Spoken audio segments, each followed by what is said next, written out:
ভাৰতৰত্ন প্ৰাক্তন প্ৰধানমন্ত্ৰী শ্ৰদ্ধেয় অটলজীৰ আজি ১০০তম জন্ম দিৱস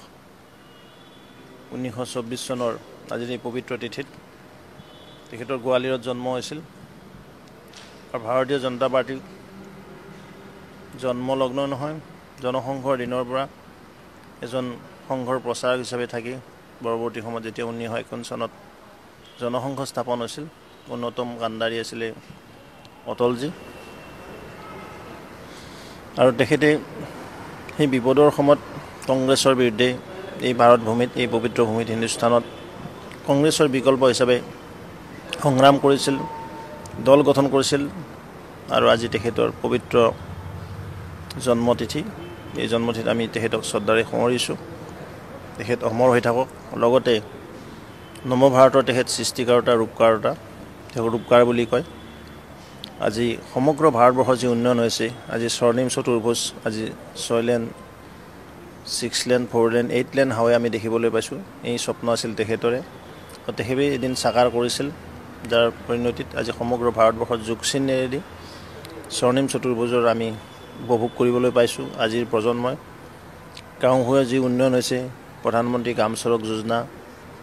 আজি গাঁৱৰ ৰাস্তাবিলাক যিদৰে ডেভেলপমেণ্ট হ'ল গাঁৱৰ যাতায়াত সুগম হ'ল গাঁৱত যি ইনকাম জেনেৰেশ্যন এক্টিভিটি বৃদ্ধি হ'ল তাৰ বাবে যদি কোনোবাই ক্ৰেডিট ল'ব পাৰে সেয়া হৈছে অটল বিহাৰী বাজপেয়ী ডাঙৰীয়া ঠিক তেনে আজি স্কুল কলেজৰ যিটো আন্তঃগাঁথনি উন্নয়ন হৈছে সৰ্বশিক্ষা অভিযান লগতে স্বাস্থ্য সেৱাৰ ক্ষেত্ৰত যি পৰিৱৰ্তন আহিছে নেশ্যনেল হেল্থ মিছন NHM ৰাষ্ট্ৰীয় স্বাস্থ্য মিছনৰ যি আমাক সকলোকে সাঙুৰি ল'বলৈ সক্ষম হৈছে এই ক্ৰেডিট যদি পায় অটল বিহাৰী বাজপেয়ী ডাঙৰীয়াই পায় আজি গাঁৱে ভূঞে যি ইলেক্ট্ৰিফিকেশ্যন হৈছে